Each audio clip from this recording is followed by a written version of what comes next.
Hello, guys. Look at Mary Yeager's cute picture. How adorable is that? Hello, hello, hello. All right, I've got too many things open, so I need to get rid of some things. Please hold, please hold. Here I am. Okay. How is everyone? Good to see you. My gosh, we took last week off and now I'm like, missed you. What's going on? How is it? Okay, hold on. I'm here. I'm just shutting a few things off. Nice to see you, Kimberly Carey, sitting in the wings. Hello, Miss Rachel Gerdas. I don't know that we know each other, but nice to meet you. Monica, good to see everybody. Welcome, welcome, welcome. I love it. I love it. I love it. Oh my gosh. You know how I get on Wednesdays. I get all nervous. Whatever. I say this every week. Okay. Henry Mark's laughing. He's in a suit jacket, so he's interviewing again. So that's a good sign. I love America. Oh my gosh, this is too much fun. All right, everybody, listen, thank you always for coming. Welcome to Industry Insights Career Zoom virtual breakfast. I am Amy Cole. And I always share a little bit about where you are and what you're doing here so that you don't feel like, number one, you're not welcome. Every single person in these Hollywood squares is welcome, whether I do or don't recognize your face. I greatly appreciate that you come and partake, and I hope that you too feel the same. This is for all of you, and I'm very happy always to see everybody. So, you know, I call this get your professional edge on. I'm a bit of a sassafras, you're going to find out, because if you don't have a professional edge right now, you're pivoting and pounding the pavement, as I like to say. It's a unique market out there, and we will talk to some people that are going to share that today too. I am Amy Cole, and I am an executive recruiter. So I am in staffing.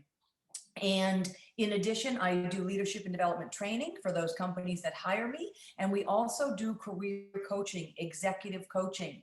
Now, I want to share a couple of things about that, because last week when I left, and I really appreciated, Cindy Ray said to me, she's one of our most honored, she's always with us during the weeks of virtual breakfast, said, Amy, I don't always understand how recruiters work. So let me just give you the 1-2. If you know it, I apologize for the recap, but if you don't understand, as an executive recruiter, companies call us. They call us and say, we're hiring a design director, we're hiring a logistics and supply chain manager, we're hiring executive sales, national sales manager. And my role is to go find you. I'm an executive recruiter. I recruit from the market and bring them candidates. They pay us, okay? So if there's any misunderstanding about that, when you do get involved with a recruiter or a staffing agencies, they are the company that hired them are paying them.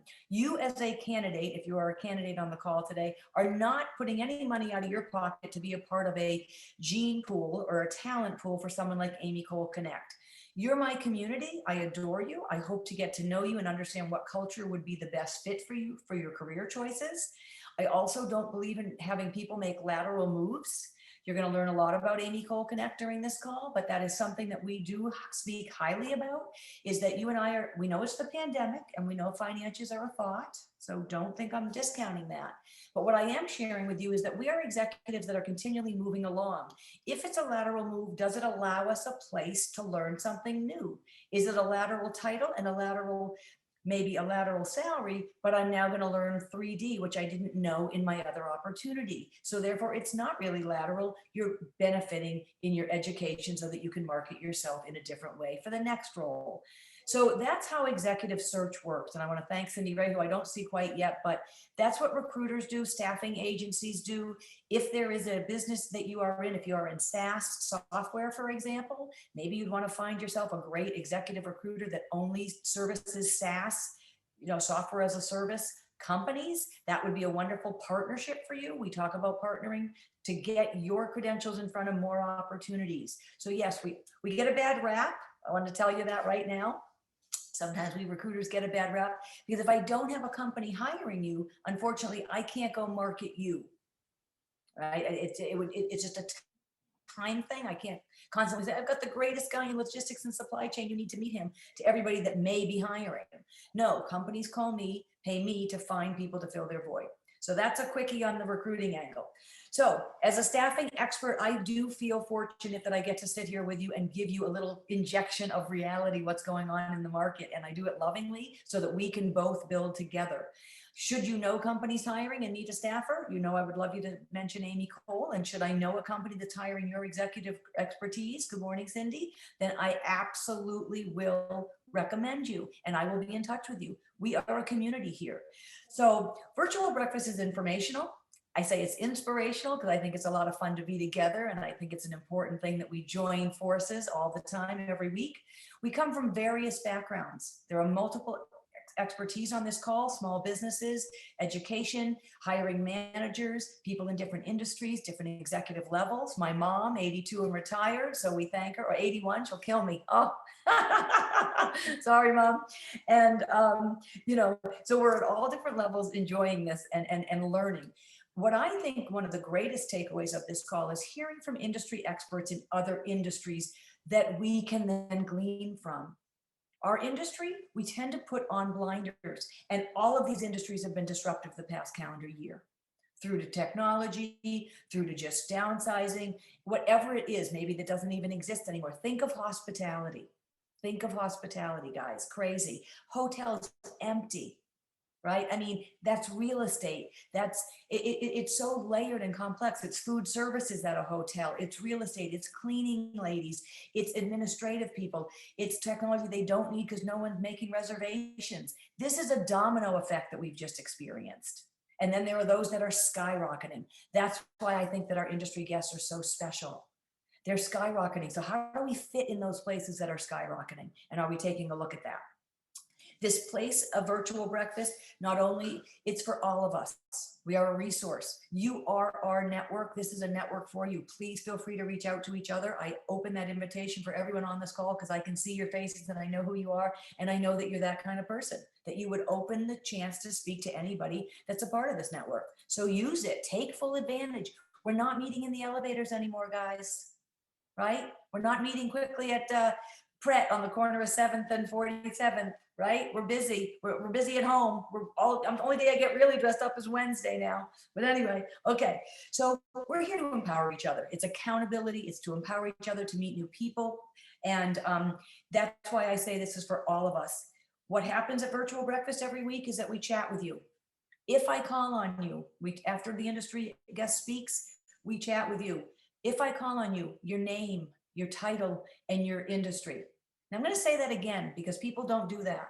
And this is your chance to put yourself out there like you used to at your industry association breakfast, at your Chamber of Commerce meeting, at your networking events.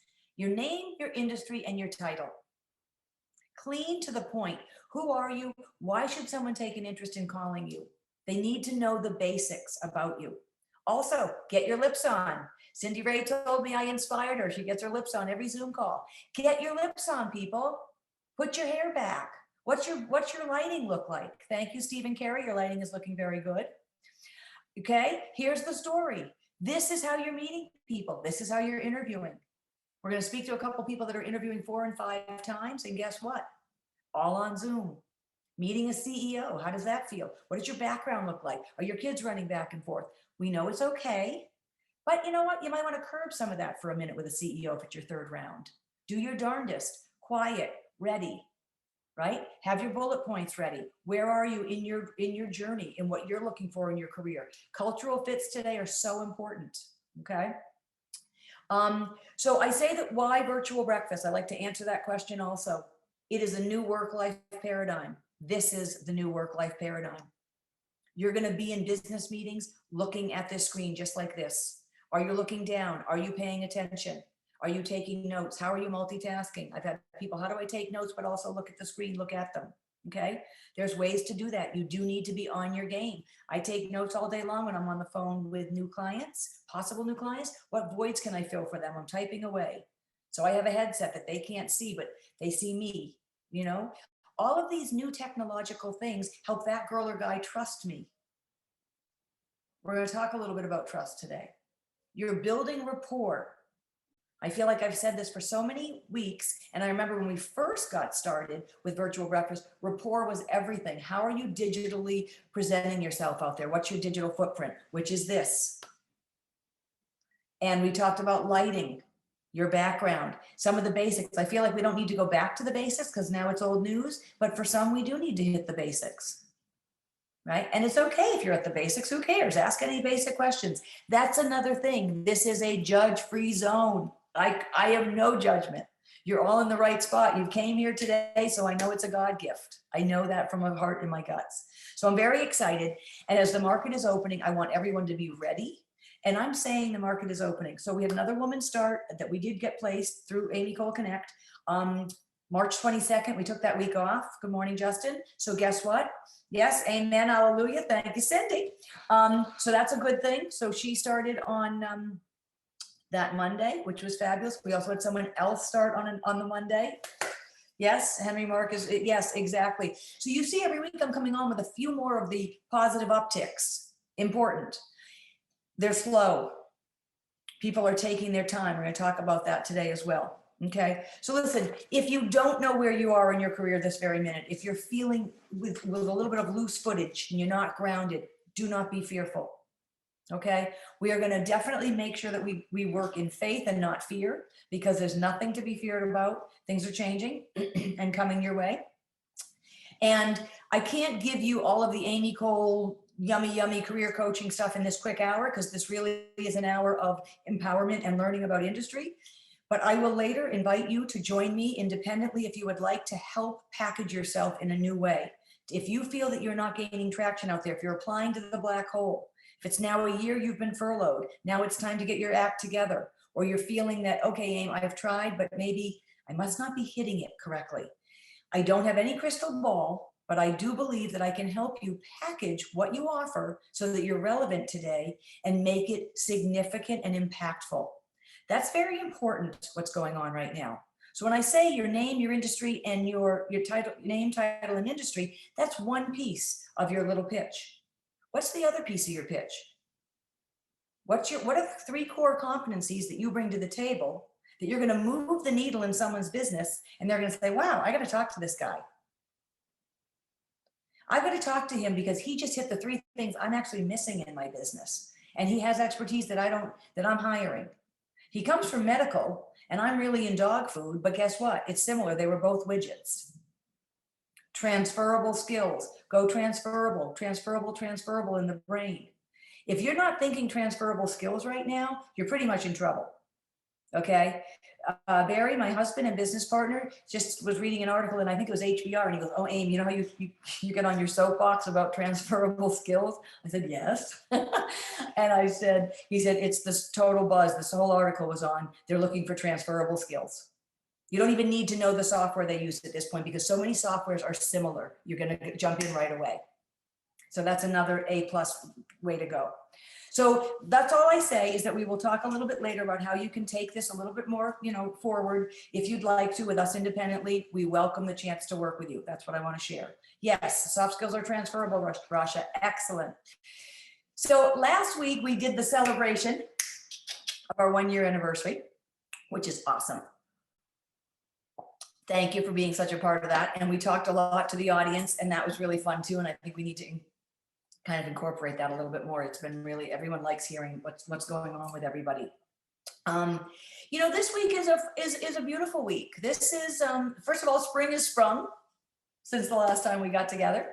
We also have the Holy Weeks. Passover and Holy Week are in full swing. We are in the middle. So, what do these weeks mean to us? You know me, I have a great deal of faith. I know that God's got a big, huge plan for all of our lives. Really crazy, love it. So it's a time of reflection, right? It's, a very big time of reflection in the Christian faith. Jesus's time of suffering, and then he rises, and the resurrection brings us great hope and joy. Passover, you pour, unleavened bread, matzah for 7 days, although everybody loves matzah. It's so funny. But it's really a reflection of all the Hebrews in exile and their haste in leaving Egypt, right? During the Exodus. What is beautiful for all of the suffering that we're supposed to be reflecting on is these stories have hope of new beginnings. Hope of new beginnings. So whether you celebrate Passover or Easter, I am embracing you, or any of the other holidays. I don't believe there's any Muslim holiday going on right now, but should some holiday be going on, we embrace that. These weeks bring us closer together. They bring us closer to ourselves, right? There's always family time. I look at it as a time when you actually honor each other in a new way. I think it's important that because you take time out to do Seder with your family, you take time out to get dressed for Easter and Good Friday and bring people together. It's renewing our faith. It's believing. It's keeping that sense of we've got this, right? This is the 2021, we've got this, which really is amen, hallelujah, if you're faith-based. And in the 1800s, let's say, maybe they were more often to say, have faith that we've got this, with the thumbs up and the emojis, but we've got this. And serving each other, helping each other, right? Helping your brother, helping your sister, helping yourself in your job, in your lives, in your everyday life, in your community right now. This week I met a potential client. Here we go. Here's a good one, who had a very bad experience with a recruiter. Horrible. She did him wrong, yada, yada, yada. The list goes on. Basically, she took employees from him after she staffed him, which is completely unacceptable in recruiting. If you hire me, I would never go into your company and then take people from your company. We have a partnership. I build integrity and trust. My goal is to build your teams, not take them from you. And it would be completely unethical. So I understand she did him wrong. So he was fried. He got burned. So he does not trust recruiters at all. And we're going to talk today to Stephen Carey, who's coming on, and he's from a sales background. He's going to talk a little bit about the trust it takes to build. We must serve each other to gain the trust. So when I share these kind of things, it's because we need to integrate them in how do you date and build a loving relationship? You build trust, right? I'm not going to let you down. We're going to go through some hard times. You're going to want to watch this movie and I'm going to want to watch that movie, but we'll come in the middle, or we'll always watch your sappy movie, whatever. Someone will compromise. I trust you'll be there whether I watch that bad movie or good movie, right? With the hubby. So, or the kids or whatever it is, you are building that out. You're serving each other through a loving relationship that's respectful. We have to prove our stripes. Hello, Jesus proved his stripes. He rose again on Easter. The guy promised he would come back and he did, right? We are trusting now. There's no bigger proof than something like that, rising from the dead, right? We are called to have faith and hope and believe. And in that, it takes trusting. It takes serving people, building out a trust so that they have faith and they have hope in us and they believe in us. So when this guy said that to me, I said, okay, here I go. I've got to swim upstream. I said, yeah, recruiters get a bad rap. I said, I would never do that. But those are words. I said, you don't know me yet. And he doesn't. But those are words to him. So I've now called him for 3 weeks in a row. And just the other day, he goes, I actually, you will get back to me. I trust you. And I laughed at that one-liner. We'll see if we work together, but I've got to build the rapport because he asked me to do a few things. Could you get me this? Could you tell me who's out in the market? I'm a resource. I'm serving. So are you serving those people that you want to be helping you get a job? Are you serving the men and women that you are interviewing with? Are you bringing resources to them? Are you building that trust so that they can look at you and say, you know what, he is going to do what he says he can do? If you're interviewing this very minute, I'm going to put this out there because I know a few of you are, and people are not getting back to you. You've met 1, 2, 3 people, and now we don't know. HR says, give me another minute. This guy's on vacation.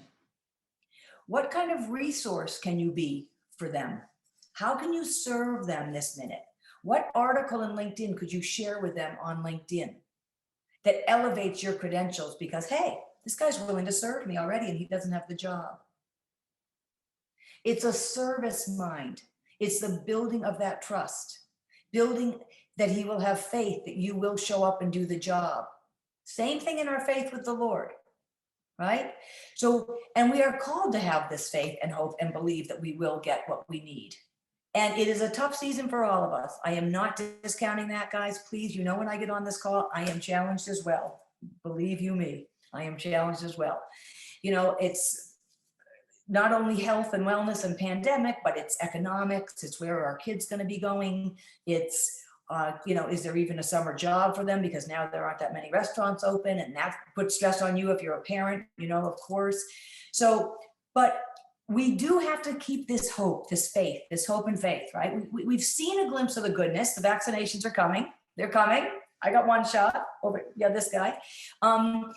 And people are getting called back to the office. Now, not that that's good or bad, because some of us don't want to start commuting, but guess what? That's a good sign. It's a good sign for the market. It's a good sign for the coffee shop on the corner. It's a good sign for real estate. It's a good sign for all of us. Let's get back dressed and going to an office. Let's do it, right? So you don't have to prescribe to a religion, okay? You don't have to have this rich, crazy Amy Cole childlike faith. You don't have to. I'm not asking you to, but please do remember that it is a hopeful place that we're all in, right? Hope inspires, definitely. You know, hope can change that weight when something seems like it's heavy and it's not going to happen, but hope brings a sense of timing, right? Things are happening, new opportunities around the corner. You're on your third round, the fourth round. It's kind of a numbers game. You got to keep rolling with it, right? New business deals are coming. That's what I wake up every morning and say, I'm going to have an opportunity to grab one of you guys out of Zoom and put you into a job. And then you won't show up on Wednesdays. I'll miss you, but let me tell you, I want you to be working. So go for it, right? Now, my hope is grounded in faith just because I know that faith inspires my hope a great deal. You know, it's kind of the ray of light that I need to keep persevering. But it's this, there is hope. I have this hope, and it's a powerful element.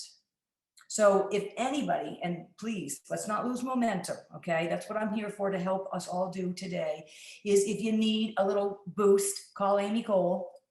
I will absolutely tell you we got this. I'll also tell you it stinks. I'll tell you it sucks. My mother doesn't like that word, so I don't use it on virtual breakfast. It's terrible, it's classless, I agree, but it stinks.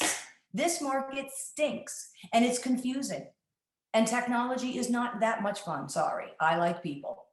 But reality is we went from the horse and buggy to the car and now to electric cars. So electric stations are now going to be the biggest job out there, right? Anything to do with an electric car and an electric station, the way we're trying to change our utilities, get away from oil and gas and move into electricity, wind and solar. Well, ding-a-ling, let's get there. That's where it's going. Let's make it ours. Let's make it fun. Let's make sure that we can fit and feel that way, right? But there is hope. This stuff is happening, definitely. Vacations are around the corner once more and more people become more safe to be around. So you are deserving of a fabulous job. You are a gift of light in the market. There's places for you, for sure. I do know that, and me. So I'm excited. And I'm very excited by not only talking about service-driven and hope today, but inviting Stephen Carey to speak because he has a vast background in sales. So I will introduce him right now. Stephen, I'm going to find you, and if you want to unmute yourself, that would be amazing. Oh, look at you. I'm going to learn how to make me both so I can add us. Oh, hold on. Let's see. No, let's see if I can do both of us. Oh no, that's just me. We don't want. Can you hear me now? All right, hold on. Stephen, go back. Get me back. I always mess this up. Can you hear me? All right, let's pin you add pin. Ah, there you go. We're getting good. So I'm going to ask Stephen to introduce himself, but I'm going to give a quick 1, 2, 3. He is a strategic account manager of analytics clouds at Salesforce. So we'll need a little bit of a description of how come that is.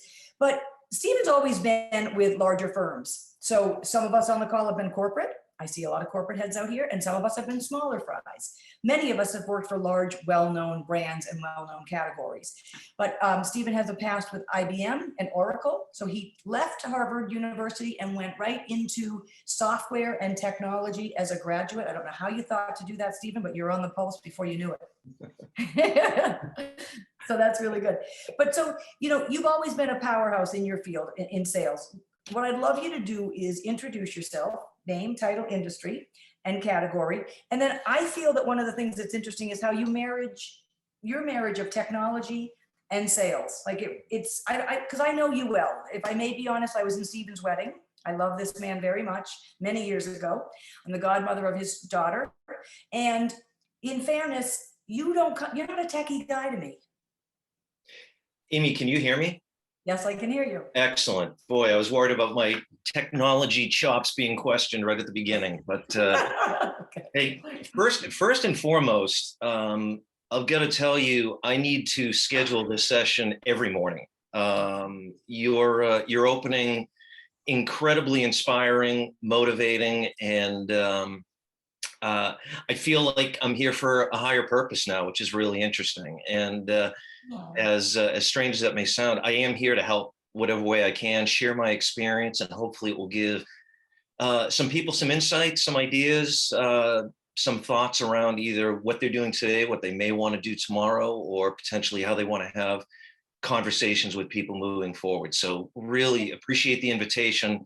Thrilled to be here, and thank you for the pep talk. I didn't realize I needed it, but I did. So thank you. We all do. Listen, let me tell you, we all need it. It's just a long week all week at home. Who's kidding who? Yeah, but thank you. It is. Well, I appreciate it. So Steve Carey, I am in the software sales industry, as Amy mentioned. I am an account exec, and what that is what it is, and at many levels, that's what people say. Oh, you're in sales. What I try to convey to people, though, is that I really try to help them to improve their business, to turn specifically at Salesforce. I'm in the analytics group, so I focus on helping them to improve their return on investment in Salesforce in the aggregate. But more importantly, I try to help them to turn all of the data they collect day in and day out into actionable information, things that can help their call centers, their salespeople, their leadership, their management to make better, more informed decisions day in, day out. So that's what I do. And I've been with Salesforce 6 years, fastest 6 years of my life. And I will say, I remember it so clearly when I was working for IBM. Amy mentioned I've been, and even Salesforce now is a very big company, but the cultures are so different. I mean, really, either end of the spectrum between IBM and Salesforce. But I remember sitting at my desk at IBM and kind of thinking, wow, is this how it's going to end? This working for this big behemoth and just a cog in the wheel, and is this where it's going to go? And then divine intervention, this Salesforce opportunity came up, and best move I ever made. So I'll leave the intro to that. So okay, so no, but this is interesting. When you say those differences, because let's make it so it's pretty much a one of the things that our goals here today, obviously, is to talk about transferable skills. Let's talk about an IBM and maybe then a Salesforce. Salesforce is the front runner now because they're younger and they're more on the pulse. But to me, is that really true, or is IBM still going to do fine? You know, IBM's going to do fine because they're IBM, but Salesforce has the new technologies that people need to be more agile, to be more reactive and proactive in their respective markets. And I think this kind of work from home phenomenon that's really happened overnight is just a great example of where Salesforce has the technologies that enabled companies to really be nimble. I mean, imagine having a call center with a couple hundred people and all of a sudden needing them to all work from home, or having a Salesforce that typically, is in several beachheads across the country, now totally dispersed, and again, all working from home. To have that coordination, to have that visibility, to have that ability to pivot in the marketplace is essential. And that's really where we have thrived recently, is just being able to highlight stories like that and to show companies that as you start to move away from these legacy technologies like IBM that maybe are a little more brittle, a little more just more brittle in the way they work. They're not easily changed or modified. To have that nimbleness, you need that in this day and age. So what did it mean to you as an executive? So your company's nimble. What did you have to do to be nimble independently? You've always been working from home, I think, but I could be wrong. No, you know what? I most recently been working from home, but still do a lot of travel. And that's really why I was working from home. So I'd be home for a couple of days, kind of making the calls, doing the work, setting up kind of next week's travel kind of thing. And then I would be out and about meeting with customers and in leveraging those in-person relationship building type meetings. So how is that? How have you been able to keep that up? Because I believe that I convert in person as well, but now we've got to use this medium. It's been amazing. So first and foremost, I will say that I was not a camera guy before COVID. I was probably on 2 or 3 Zoom calls, or I was on plenty of calls, but I just never put the camera on. And you know what? For a lot of companies, I don't want to say it wasn't mandated, but it kind of wasn't. It was just, it was a call, and if your video, audio didn't really matter. And I chose to participate via audio. Since that time, now it's like everybody, we're on camera all day, every day. And I honestly feel like there's no going back. I feel in my particular role, for those of you maybe familiar with software calls, a lot of times they call it the bus, the Oracle bus, the IBM bus, the Salesforce bus, where 6, 7 people show up on these sales calls, and you've got salespeople and business value people and solution engineers and you name it. And we try to surround the customer with love and warmth. But I think those days are gone. And I think that we're going to see more and more of this. And honestly, I have found working, via, video, that it's worked well. It's been an adjustment. I still think there's nothing like a customer dinner and things like that to build that rapport. Mhm. But it's certainly on that continuum of a phone call to a steak dinner, video has come a long way in moving closer to those relationship building opportunities. I agree. What kind of things, you are in sales, and that makes sense, Right. Salesforce, but what other roles are in Salesforce? You've got men and women on this call that are in project management, logistics and supply chain, which I try every week to somehow bridge these transferable skills, because maybe they don't love a cold call sales job. I don't Yeah. particularly care for it. I don't tell me. either. No. It's and the benefit I have is that I deal with our existing customers. So that's one thing to think about as you think about sales. I mean, there are hunters and there are farmers, and I definitely prefer farming, where people have invested in our technology. They're leveraging the relationship with Salesforce already. My opportunity is to expand that further. That we use the word journey a lot, overused term, but you're on a journey, and my product, my capabilities, my value is enhancing that journey and furthering that journey. Hunters are what they are, and that is a tougher gig. But Like, you what asked other about, roles? No, I mean, what other roles in yeah. Salesforce do you have people that do that? Then after you've helped these guys with a journey, do you have someone go do training? Yeah. Are there, obviously there's engineers, you're improving your software every minute. Absolutely. So there's engineers, there's product marketing, there's all the kind of typical roles and responsibilities. The ones who work with me that are kind of interesting and separate and distinct from sales per se would be like the business value group, who are the team that I work with. So my job is to get someone interested in my product. Okay. Once I get someone interested, of course, there's an investment associated with it. And oftentimes they're then lost with, how do we justify investing in this? How do I get budget for this? How do I secure that budget for this?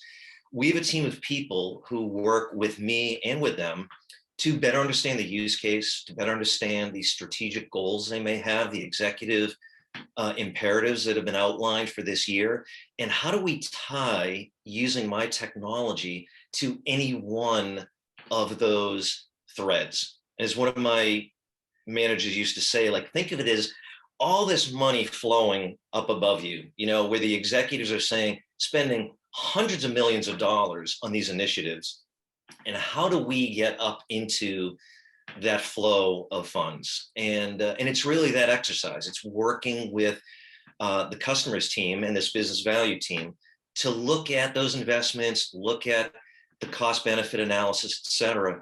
And it's funny because we've been hiring aggressively in that space. And well, let me ask you then, are they Yeah. data driven, or are they report driven, or are they helping you build rapport? They're helping me build A case? the business value justification for spending. You spend $1 million on this, and your win rate is going to improve by 10%. That equates to $3 million.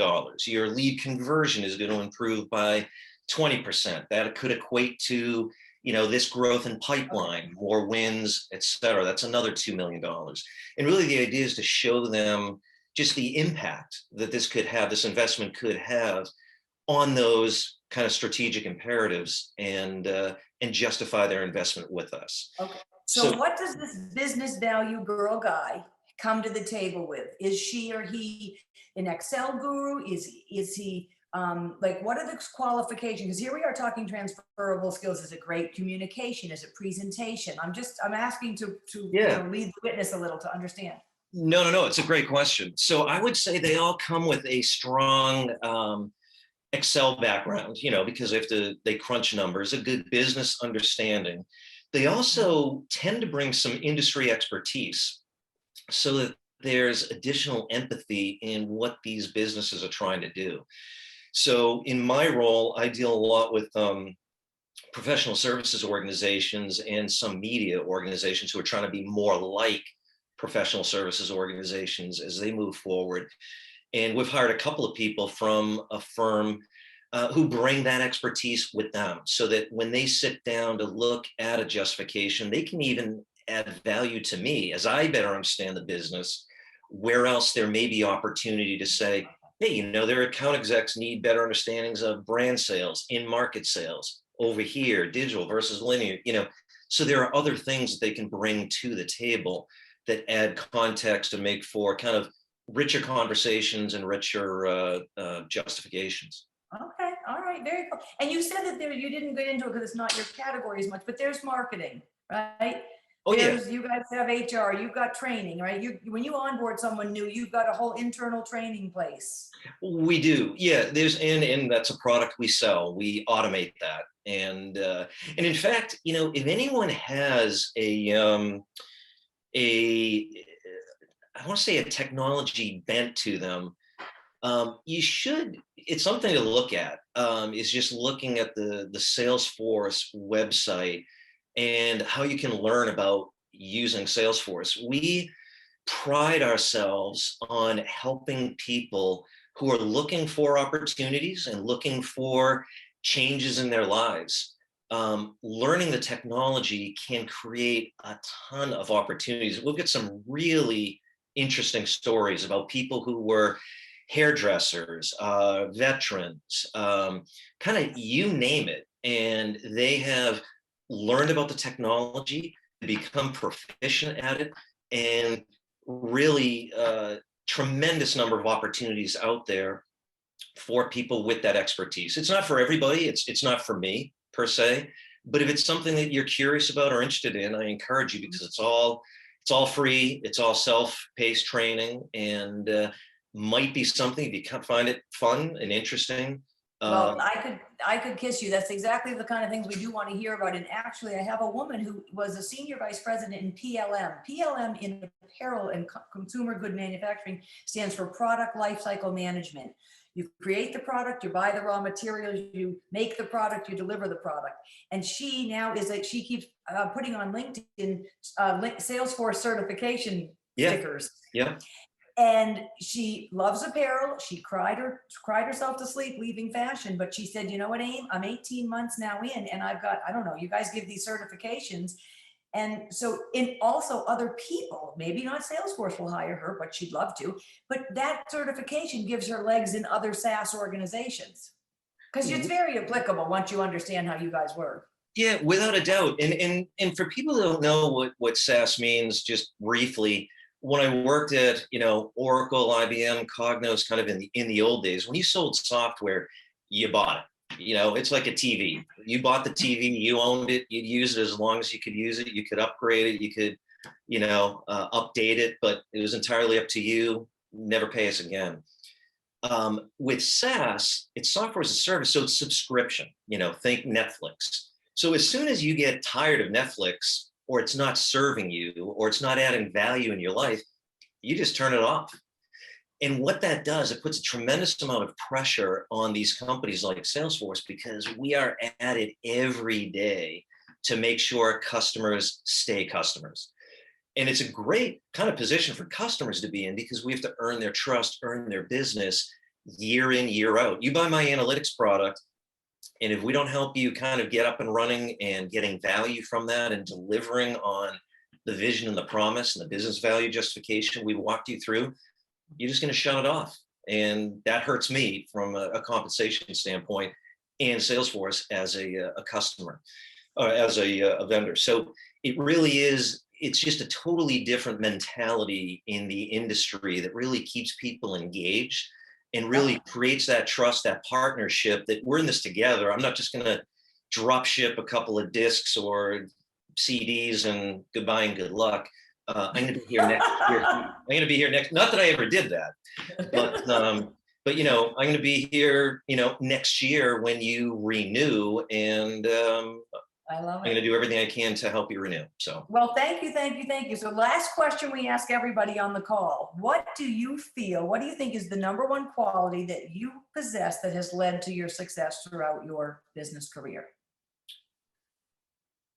I know it's your wife, but we won't. Yeah. That goes without saying. But no, I'd say more than anything, I've tried to position myself. You know, we in sales, we strive to be a partner, and yet we always complain about being treated like a vendor. And there's a subtle difference there, but a vendor is just, think of it as commoditized. It's price driven. It's, you don't mean that much to us. We could get this from anybody, any company. And I try to go to the other end of the spectrum where I'm a trusted advisor, where I'm a partner, where it's win-win. I only win if you win. And I think when I look back, is that's always been kind of my mantra, my sales motion has been that this isn't a transaction. This is really a partnership.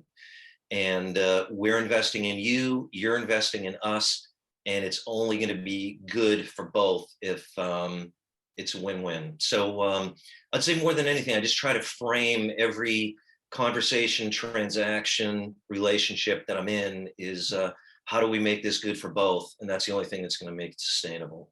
Well, I would say that is who you are as a human being as well. And it's very interesting because I'm going to thank you and then jump in and share some things about coaching, but that's who you are. And I think that when people live in who they are, their purpose, and we're going to talk about the 5 P's of your professional edge in 1 minute to help everybody, guess what? And that's how I am too. I just love serving people. It makes my day. I'm happiest doing that. And you're happiest. You would not have stuck this out, sales, for 20 something, 30 years now, if it was just an end all, let me make a buck. That's just not who you are as a human. And if we don't live in our lane, as you know, our God-given calling, then I think that we're doing ourselves disservices anyway. You're happier. Yep, absolutely. Yeah.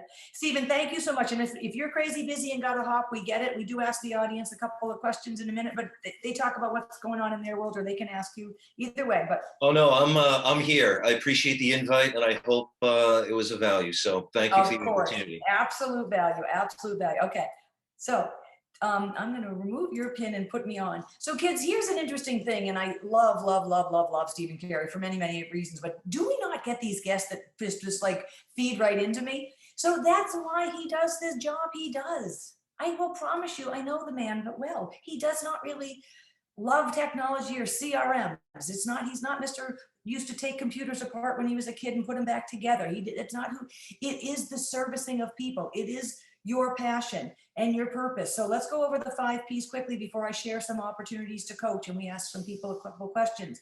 We've got 5 P's to get your professional edge on. Your purpose. Okay. And here's the question I want to pose before I throw these in. If these are things you're still grappling with and you've come to virtual breakfast for all this time, and you know I adore you and I'm not making judgment, but I'll call you out on it, then we need to sit down. Okay, you need to say hi to Amy Cole, Lisa Cole, and my team and figure out a way that we can better help you so that you are more articulate in the marketplace. Because we didn't talk to Stephen about this, but you can bet your bippy it's competitive. It is competitive out there, okay?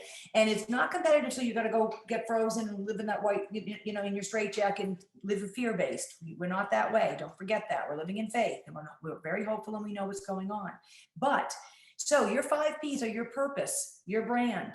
Your brand is how you deliver your skills and expertise. How does Stephen Carey deliver sales? He delivers sales through a mutual, beneficial, respect, and win-win relationship.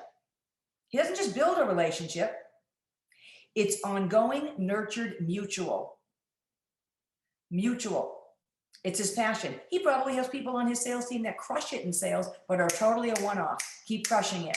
Good for them. That's what they're going to sleep with at night. That's up to them. That's their personality type. That's fine. But your passion breeds in, excuse me, your purpose and passion follows right into that branding of your skills and expertise.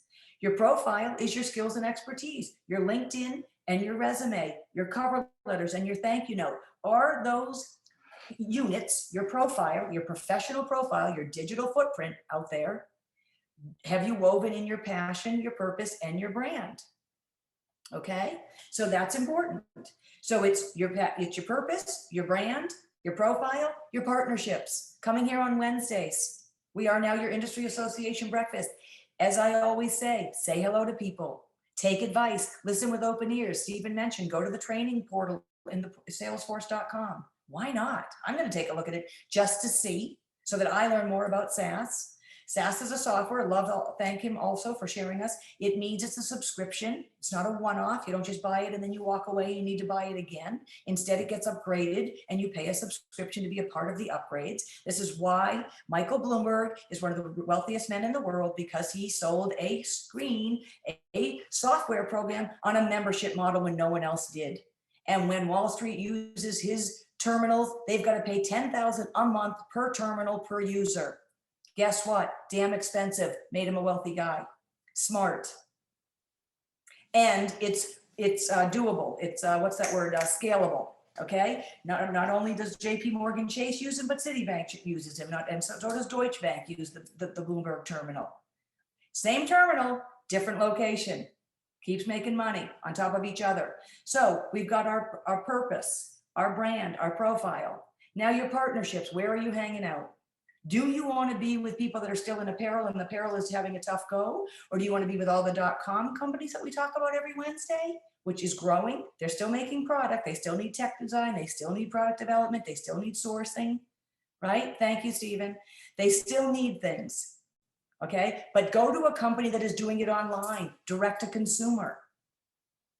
Bombas, we had Carlos from Bombas talk. The whole business was direct to consumer. Now Bombas socks they have little kiosks in Nordstrom's and Bloomingdale's, but they don't depend on Nordstrom's and Bloomingdale's for sale. They depend on direct to consumer. And guess what? Direct to consumer is on fire. Well, that's what we're doing right now. In the pandemic, we're home, so we've got to order it online. But it will continue. The generations behind us are all direct to consumer type of people. They didn't know what it was like to go to a mall. Different. Now they go to centers where they have large, like Tanger outlet type places, and it's all Lucky Store. It's all category, right? So we've got to watch and move with also the buying patterns of our cultures today. The buying patterns. So your partnerships, where are you hanging out? That's your network. That's the Amy Cole Connect network. We love it. We love you. And thank you for being here. And I'm going to call on a few people in a minute. And then guess what? It's your positioning. Where are you positioning this professional profile for you? Your 5 Ps are your purpose, your brand, your profile, your partnerships, and your positioning. And if there are questions out there that you don't understand, then I do ask you to think a little bit about, what you're going to need. One of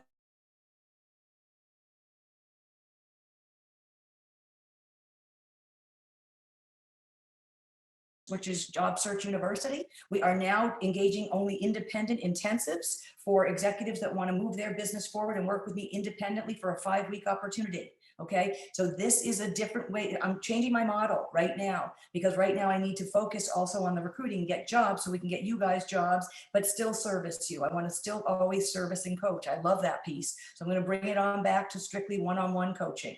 So when you take an interest and you give us a call, and I can have Lisa put a chat in the, Lou, you can put our calendar link in there.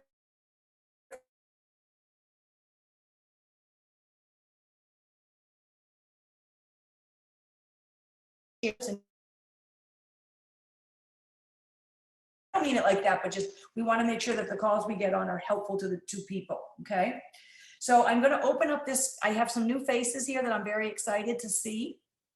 And let me just, I did see a woman that I had never seen before. So hold on, I see Kim Carey, but hold everything.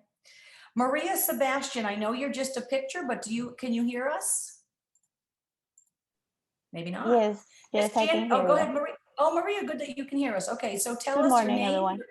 Good morning, your name, your industry, and your My name is Maria Sebastian, and I basically was working for. I've been working in the garment industry for over 30 years now. Okay. Different kind of businesses. I've been in Speedo, I've been in Toms, I've been in different industries, and basically I'm here because I just left Toms, and I'm looking for new opportunities. That's why I'm here, and I hear all these conversations that you are having is very interesting, and thank you, Steve. That is a great input that you gave us in regards to Salesforce. I know that Salesforce has been part of Toms for a while, and I always been interested in learning that program. I appreciate your input on that. Thank you. And that's what I'm doing here. I don't know what else to tell you.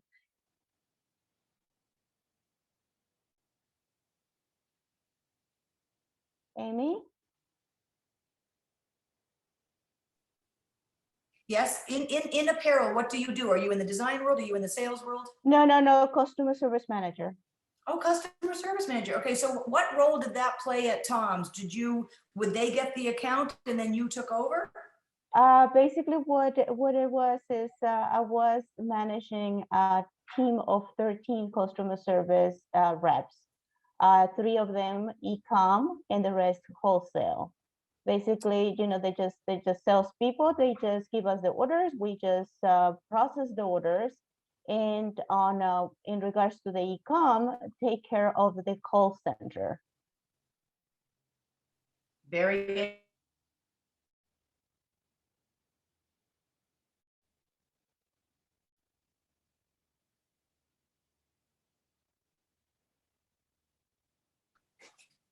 I'm getting from my tech team that I'm freezing, so I need to come over to here. Okay, so guess what? That is called customer service. Oh, here we go, right? Thank you. I'm muted. Da, da, da, da, da. Okay, so we're back. We're back. So listen, Maria, customer service in the world right now, when I'm talking to new clients, and maybe Stephen agrees with us, we call it customer success. I don't know where they're getting all these terminologies, but that's one of the places that they are getting. That's the new terminology that we hear. So thank you for sharing, Miss Maria. Rachel Gergatz, let's say hello because we do not know each other, or maybe we do and I'm embarrassed that I don't know. So help me out. Hi, I'm Rachel. I believe we spoke on the phone just a couple weeks ago, so I'm kind of brand new into this. Okay, good. Yes, you know what? I do remember your last name now. I apologize. Nice to see you. No, it's okay. Thank you. Nice to be here. So tell us your name, your title, and your industry. So my name is Rachel Gergatz. I'm a recent LIM college graduate. I just finished in December. So I'm kind of brand new into the industry. I'm in fashion. So I was an assistant buyer for a couple of months after graduation, and it was just not the right fit company-wise for me. So I'm just kind of looking for a larger company that can serve my needs a little bit better, rather than I was at a small company. I was kind of a big fish in a small pond, but I like the idea of being a part of something a little bit bigger. Good for you. And you know, it's interesting. I think that that's very important to think that way. We've talked a lot and you'll join more often, and we welcome you with open arms. This is awesome. We love also all levels. And you've got a lot of men and women in this call that would be willing to have a conversation, share their journey with you. So take note of those men and women that are in these Hollywood squares, as I say. But if you and I are the big fish in a small pond, then we're not learning. Exactly. And that is exactly what I like to share with people. I'd rather have us be challenged. I'm challenged right now in my business. I'm 20 years doing recruiting with my sister, and my husband has just joined us a year ago, leaving FedEx after 18 years in management. And guess what?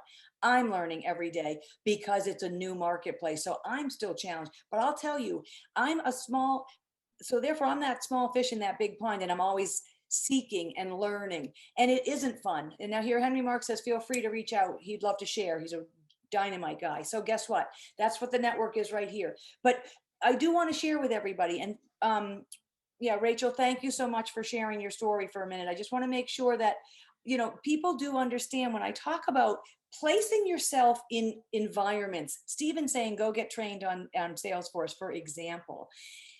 it's not easy. Who's kidding who? It's gonna be challenging. You're gonna be uncomfortable. You're gonna be like, really? Is this really what I have to do this week? Well, yeah, maybe it is. Take an hour every day. Don't kill yourself over it, but challenge yourself with a little bit of excitement level also, which is really important. So let's see who else is with us today. Unfortunately, I'm in a new computer, so here I go. Let me get the new view. Janet Spadola, how are you, my friend? Been a long time. You look beautiful. Okay, you're muted. Now it's your turn to be muted. Yeah, hi. I thought I was going to be invisible today. Thank you so much. Yeah, I'm doing just fine, working in my coaching and leadership training business, and pivoted as well because I don't no longer do it full-time face-to-face. Okay. So I, like everyone else, and I have transferable skills, of course. In the virtual world, it's the same thing. Have had the challenges like everyone else. It's not just being a solopreneur in my business, but it's also about doing the marketing. So the marketing and learning how to market in a different way has been, wow. When I look back, I think, oh my, how much I've learned. And yet when I'm here today, I think, oh, how far I have yet to go. So I love your inspiring Wednesday sessions. They keep me up, etc. And I've gotten to know many wonderful people from our group. I feel connected, and I always want them to know they have my support, complimentary as a coach and a trainer, and you're a career coach as well. Mine is a little different. I help prepare people to go to you. So moving up or moving on in their organizations, but do they know how to do that? Do they know what to say, etc.? Yeah. And then hopefully they're better prepared to know their value when they get to you, the recruiter. Yeah, you know what? It's true. I love this. Well, I love that you're saying that, guys. When you do understand your value, you help me, the recruiter, then, because I've got 13 seconds on the phone with the CFO to package you. Same thing with Janet. She's helping you get packaged so that there is that, I hate to say 30-second pitch. It really isn't. It's more valuable than that, but it does have to come out in a way that's succinct, impactful, with the benefit to the company at the forefront. Janet has always sent me often. Now, here's a woman that makes sure she uses resources to keep in touch, inspiring stories, inspiring links to people, marketing techniques about coaching, things like this. Janet has been an instrumental part of my year as well. So as we all build with each other, and I'm going to, Janet, thank you, my friend, and I'm going to replace the pin and just say goodbye to everybody. But guys, we are together stronger. And I think it gets cheesy after a while, but let's say we're just keep moving. We're just moving. We're resilient. Keep the hope, keep the faith. Stephen Carey, I really, really appreciate you being here today. And thank you all for showing up for Virtual Breakfast. I do have an ask. If you know people that are hiring, number one, I would love to be introduced to them. But number two, I think we all know people that are struggling during this time. Please invite them to Virtual Breakfast. They are welcome. You know how we share and we embrace people. It is a place for them to feel empowered. And if we can help more people, if you invite one and everyone invites one, then you are really serving, which is a big part of this particular Lenten holiday for me, is to serve and to remind people how special and important they are. That's all they need, is that little kick in the pants. Just get them on Virtual Breakfast, and then you can help them out a lot. All right. Bye, kids. Love you. We'll see you next Wednesday. Talk to you later. Thank you.